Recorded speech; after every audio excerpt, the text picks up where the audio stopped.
G'day buddies, Jackaroo Toro here, and on this channel I focus on Australian Aborigines, their languages, cultures, history, and so on.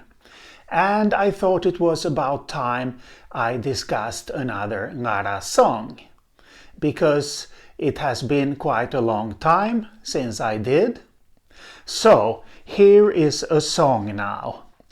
I usually don't analyze the songs in great detail because that is often difficult for me. I have worked with Ngarla spoken discourse. In the songs, there are often lots of things that are only implied and not stated clearly, which makes things more difficult. And there may be words and phrases I'm not familiar with. But as it turned out, this one, Yumbugau, was fairly straightforward to analyze. Yumbu is a curse. What it means is that someone uses magic to manipulate the environment or circumstances so as to make life difficult for someone else, not necessarily to kill that person. And Gau is the case for source. It usually marks the source of something. So I started to analyze this song in more detail because I saw that Brian, my friend and colleague, who wrote down these songs, he made a couple of mistakes here. I don't want to criticize him too much. He has done a lot for the Ngarla language, and so have I, according to Brian. So I guess we can congratulate each other. But anyway, I noted a couple of mistakes that he made here and here. So that's why I started to analyze this in more detail. So, Yumbugau, Ngalinga, Mandamandari. Ngalinga, the first person dual inclusive pronoun, taking dative marking. So I have to assume, since this is the inclusive pronoun, that someone, the writer or composer, made up this song on the spot, as it were, and sang it to the other person that was present. That is the likely interpretation. Yes, so Yumbugau, curse, source, and this is a verb that means hang around or stay around. So, because of the curse staying around us, Wanangango pulala yira wanjari. So, Wanangango, strong wind, pulala, reflexive, yira, can be a row or a line of items. It is sometimes used for teeth. Evidently, we should take it to mean clouds here. And wanja, put. So, because of the curse hanging around us or staying around us, the strong wind is putting up a line of clouds. Yes. Palgaya, anxious or worried. Ngalipalu pura wura ngora. So, here we should evidently take it that I am is implied, I am anxious or worried. Not for us, the two of us necessarily, because then we would have the dative. Once again, we have no verb here, so I have to assume that the verb is implied. So I am worried or anxious for how we are going to fare, something like that, in the turbulent wind. Mora is the locative allomorph, and this here, pora, wora, wora, would seem to be a phrase that means air turbulence. So, I am worried how we are going to fare in the turbulent wind. Something like that. Or perhaps I wonder how we are going to fare. Yes, something along those lines. And here we have a complex verb. And Brian separated this part, joda, which means wind. And then he wrote this together. Here it should be like this instead. Joda is wind, and joda biri, as one word, is unpleasant wind. And we get a complex verb. We have the relative clause, different subject marker for the L conjugation verbs. And the inflecting verb ma belongs to the L conjugation. And in Pama-Nyungan languages, verbs in non-finite clauses take case marking, which means that they need to be considered to be nominalized. So, the question here is, what is ra?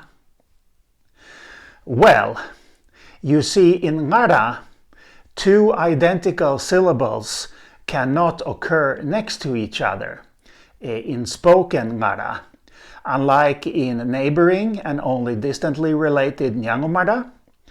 So when this happens, one of the identical syllables is deleted. So we have this, for example, ngaya, I, and yanangayan. This is the verb for go. It is a very irregular verb in Ngarla. So when you say this, it probably means something like I'm leaving or I'm going. But this is not ngaya yanangayan. This is ngayanangayan, ngayanangayan. So one of the identical ya syllables is deleted. So ra is not a locative allomorph that I discussed in the video where I introduced Ngarla locative allomorphs, ergative and locative allomorphs.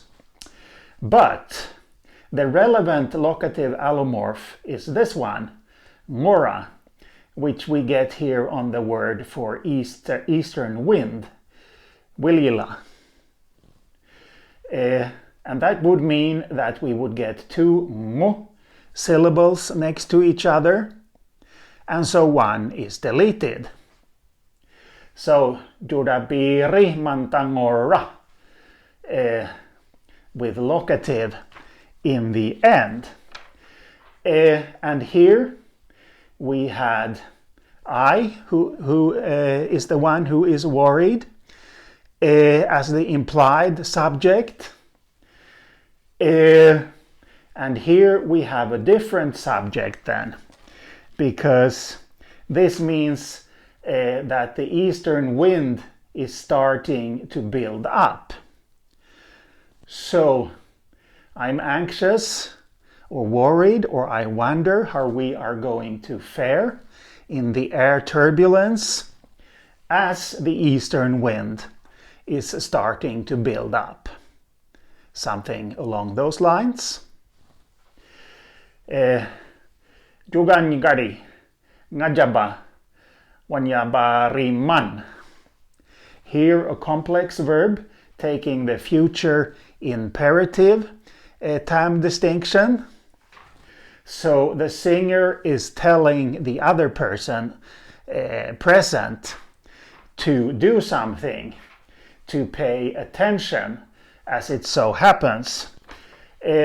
This is a word I am not familiar with from other contexts, and I don't know if the word is jugan or juganyigari. Gari is the side locative suffix, but I don't know whether this would be a lexicalized instance of the use of gari or not. Ngajaba, first person singular locative. And locative case is used when people are adversely affected by whatever is being described. So this would be something like, listen to the wind blowing on me, or affecting me, something like that.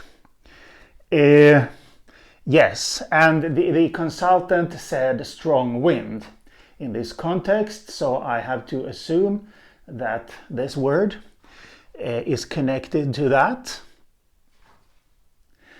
And last but not least, this here makes no sense if you compare to the translation, the direct translation given by the consultant, because Maya is house and garing is returning.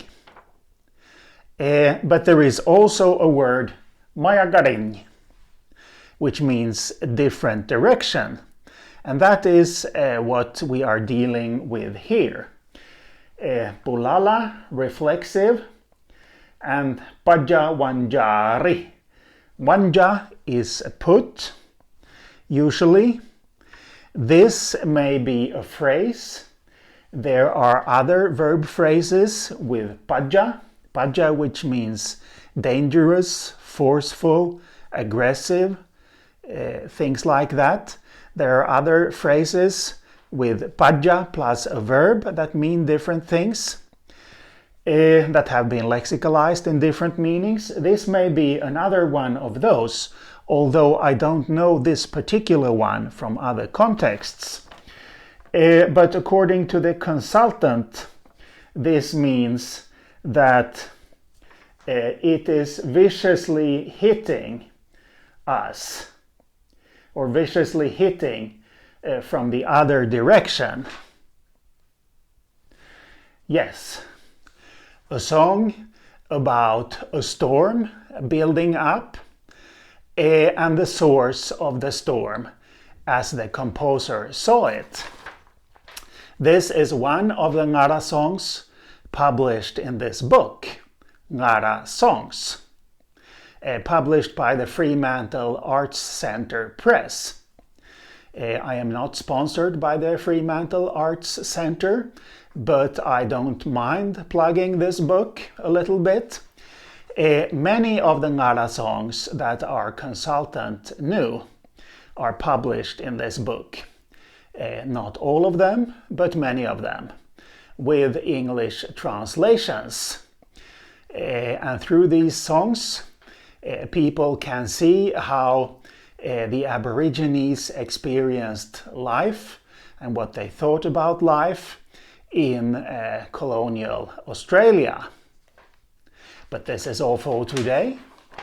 But as you know, I will be back. So, see you later.